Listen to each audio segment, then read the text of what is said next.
Theo was plainly walking down a pitch-black road, ignorant of how long his feet had been moving. There was a small, cool breeze that massaged his face, and he was free to roam without anything to stub himself on. His shoulders tensed when he noticed a piercing light source to his right. An outstretched hand and shrouded in a blinding glare gripped Theo by the neck, nullifying his breath and vision. When he reached his hands up in desperation, they turned to sand before they could touch what was choking him. Theo turned his head over as he felt his body gradually fade away, seeing Mercer on the floor with half of his face dissolved into sand. Sweating, gasping, trembling, Theo re-immersed himself with reality as he took in his bright green surroundings and the shade of the small crevice he was sitting in. He fell back against the rocky wall with a heavy sigh. Tugging on his long-sleeved shirt did nothing to subside the stinging heat he had felt all morning. For 30 minutes he slept, and there were no signs that humans had ever stepped foot onto this hill. Just be patient, he told himself. Lord Ecor certainly didn't look like someone who would lie. Surely the soul-bearing creatures would show themselves eventually. The moment Theo's pastel eyes started to close, they shot open when a patch of grass in front of him picked itself up. Theo froze as he briefly thought the ground had come to life. Sturdy arms pushed the patch against the wall, opening up a hole in the ground. There was a huff before Theo was face to face with someone similar in shape to him and who had the scent of a soul. Theo stared blankly at the stranger before hastily asking,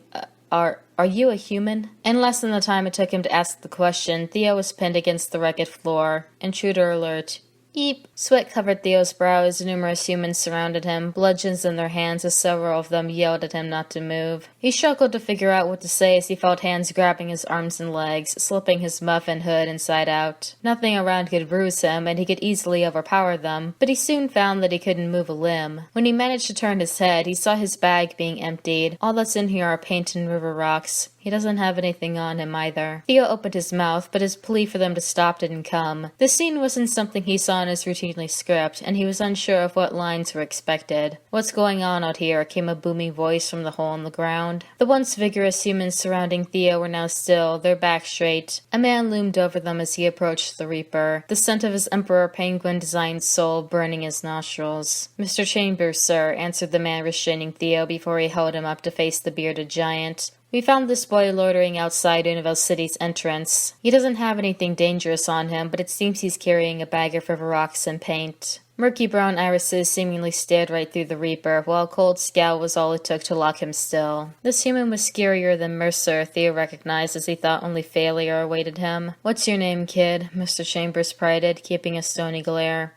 Theodore Rovan. What are you doing out here? Theo gulped and focused his wide-eyed stare at Mr. Chambers' forehead as he felt his entire body shake like there was a snowstorm. I don't mean to intrude, he unsteadily answered, but I was hiding from Reapers last night, and I found this shelter. I didn't know it was yours. Mr. Chambers raised an eyebrow as he began to circle the boy. Where are you from?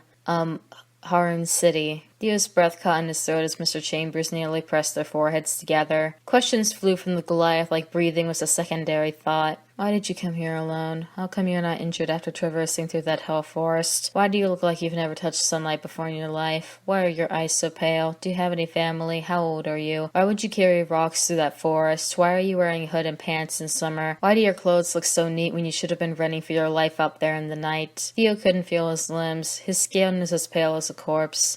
The forest, rocks. Mr. Chambers, sir, came one of the subordinates who Theo could have sworn was a god. He's probably still shaken from having to be in that hell forest all night. He doesn't have anything dangerous on him, and his body feels so frail that I don't think he's exercised once before in his life. A part of Theo died at that moment. He'll have to be out in that forest another night if he wants to get back to his city. I think for now we should take him to the guest room to rest and contain himself. Mr. Chambers shot his visitor another sneer before returning back to the hole, mumbling a quick, "Fine." Theo quickly exhaled and let his shoulders drop as he was released. "One of you escort him to the guest room at the bottom floor," the leader continued, "and make sure you keep your eyes on him. If he does anything remotely threatening, you're free to restrain him."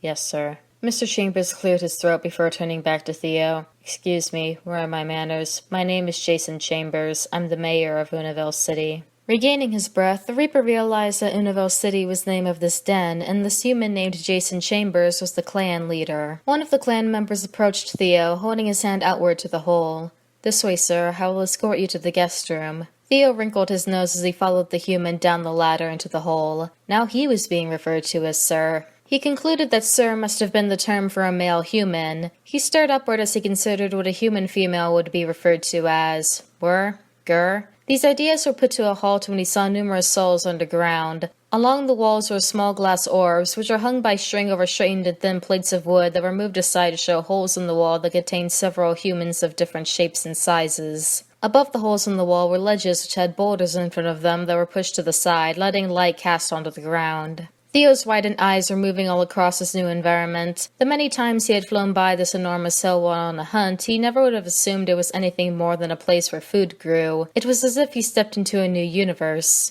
"I apologize for earlier, sir," said the escort, "but those procedures are necessary to keep out threats." "Huh?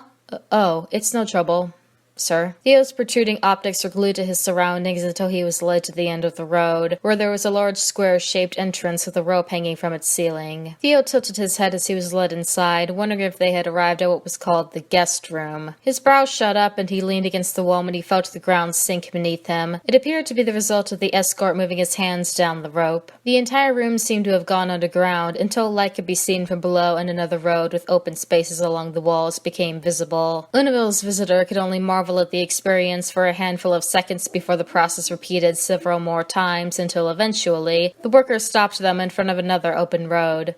"This way," he said as he guided Theo out of the dumbwaiter. Hands cupped in front of his muff, Theo turned his head to see one of Mr. Chambers' laborers tying a stick to someone else's leg. He was puzzled for a second as the citizen whose leg was receiving the stick seemed to be sniffling, until the one who was tying the knot spoke up. "It's okay, just keep it on for a few days, and it should heal." Theo swiftly shifted his gaze to see his guide pulling a wooden slate from the wall, gesturing him to come inside. At first, one couldn't see as much as their own feet, but with a flip of what looked like a smooth rock on the wall, the sheetless bed and murky, rat-infested floors became visible. Theo beamed upon seeing a place so similar to his old home that even had enough room for him to paint on the walls. "You can stay here until you can afford a room on a higher floor," said the worker as he grabbed a circular object on the wooden slate. "I'll be back soon to deliver some fruit. I'm sure you want to get some sleep right now. Welcome to Unavil City, Mr. Rogan." There was a click as the guide pulled the slate forward to cover up the hole in the wall. Theo slowly approached the wall, moving to the smooth rock that had brought the room light. With a quick flick, it was dark. Much better, Theo sighed with a grin. He inhaled the cool air of the human den as he approached the bed. He jolted slightly at the touch of a barely visible string hanging from the ceiling. With a slow hand motion, he pulled the string. He heard the sound of water running and turned to see an open hatch draining water. When he released the string, the hatch closed, and water filled back up over it. Theo hummed while cupping his chin. A dispenser. Maybe this is where humans put things they need to get rid of. That should be useful. Drip, drip, drip. Behind him, in a trio of hollow pieces of metal, small drops of water leaked from the one in the middle into a circular-shaped stone. Theo brought a jittery finger up to one of the pieces of metal to push it forward, which caused more water to spray from the middle piece. He immediately turned it back around, stopping the water flow. Theo paused before forming a frown. "Is this what they use instead of lakes and waterfalls? You mean I have to bathe myself in here? There's no way I'm gonna fit." Under the water stone was a small black bin. Theo crouched in front of it with a raised eyebrow and pursed lips. His expression dropped to a frown when he pushed the item over with a slight tap. "Is this what they use for decorations? And Mercer says I'm uncreative." When he looked up, he noticed a large opening in the wall that had a hole in the center of its floor, and at the top of its wall a slab of metal similar to the one that leaked water. As he stepped in, he saw a round silver orb on the wall. Finding that he couldn't pull it out, he turned it. He pressed its back to the wall when water fell on him from above. After several deep breaths, Theo found that the water was coming from the metal slab on the wall. His brows gradually arched. Wait, another waterfall? He stood up straight, opening his arms up. Why do they have two of these things? What's even the point of the smaller one? He slumped his shoulders, staring with a half-frown at the water and the hole in the ground it was falling into. Well, at least I have a place to do my business. Leaning against the side of the bed, Theo found a sharp-edged stone on the floor and put it to one of his river rocks. He decided to look on the dark side. He could finally carve patterns freely without worrying about Mercer breathing down his neck. Staring blankly at the ceiling, Theo let his pale hands drop at the realization that he was truly alone. Pushed down these rising emotions with the thought that he made the best choice for him and his brother. With that, a new idea sparked. Perhaps if he finished this trial, Theo could ask Lord Ecor to split his soul in half and give part of it to Mercer. He shook his head as he fell back to reality. There was an ache in his chest knowing that Mercer would turn to sand, but a voice in his head kept saying that if he knew, Mercer would have encouraged him to accept Lord Ecor's deal. Theo's head rolled to the side as he mulled over his meeting with the creature of light in his head. Everything from when the deal Theo was made to when Unavil City opened its door felt like a scene in a dream. It all made sense in the moment, but upon waking up it lacked any sense of cohesion. A smile creeped on Theo's snow-white lips. Please don't let it be a dream. It's the first decision of mine that's entirely my own, and I think it was the correct one to make. Breaking the trance was the rat running up to sniff the foreign river rock. Hey, Theo cried, bringing the rock above his head. Don't touch that. In only a few minutes, the Reaper was smirking at the pattern of a bird he inscribed on his stone. Smiling, he fell on the soft fabric in the room. He wasn't sure what it was for, but until he found a way to carve a resting space into the wall, he figured it would be the most comfortable place to sleep. Clutching the pendant Lord Icor gave him, Theo let his eyes close. When the sun was ascending past the mountaintops, Theo was standing up and stretching, resisting the urge to let his feet hover off the ground. He rubbed the tiredness from his eyes to see a basket filled with crusty apples on his desk. Theo winced at the sight, suddenly wanting to vomit. His nostrils were assaulted with a burning sensation that made him hold his breath. Hand to his nose and mouth, he bolted out the door. He smiled as he walked out to see the dark streets, hoping to learn how humans lived outside their dens. There were now humans on the roads, and the previously blank orbs along the walls were now lit, as if the sun was caught in them. Even though Theo now saw souls, the scent of lilac and honey didn't come to him. Instead, his senses were filled with the odor of a dead animal. With his focus in front of him, Theo's shoulder brushed against someone. Before he could quickly apologize, a blood-curdling scream rang through the rocky walls. A young boy was flailing his arms, barely being held still by a woman. What caught Theo's eye was the boy's deer-shaped yellow soul. It was cracked, and its glow was faint. A Reaper. It's a Reaper. No,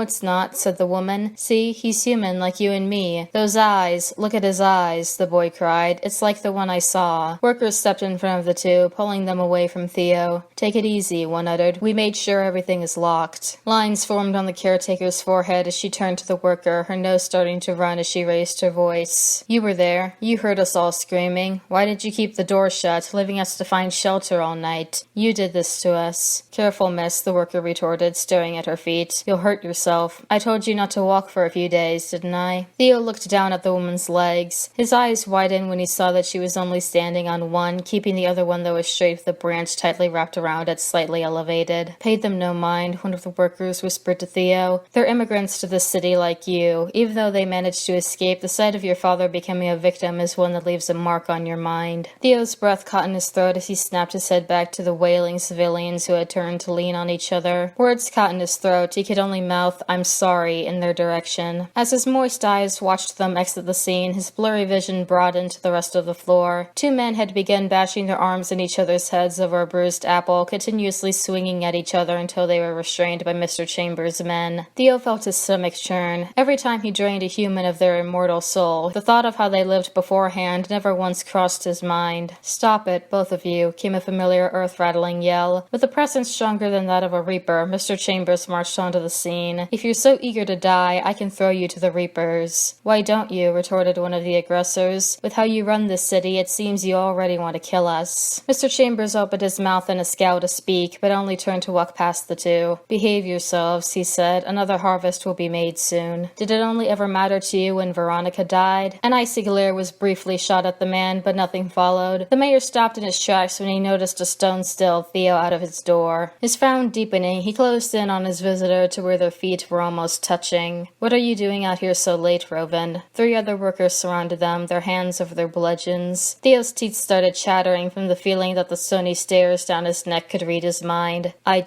just woke up, You just woke up. Mr. Chambers' expression softened. You really were tired then. Theo blinked, bewildered at the discovery that it apparently wasn't normal for humans to fall asleep so early in the day. His heart pounded loudly as he remembered how to talk.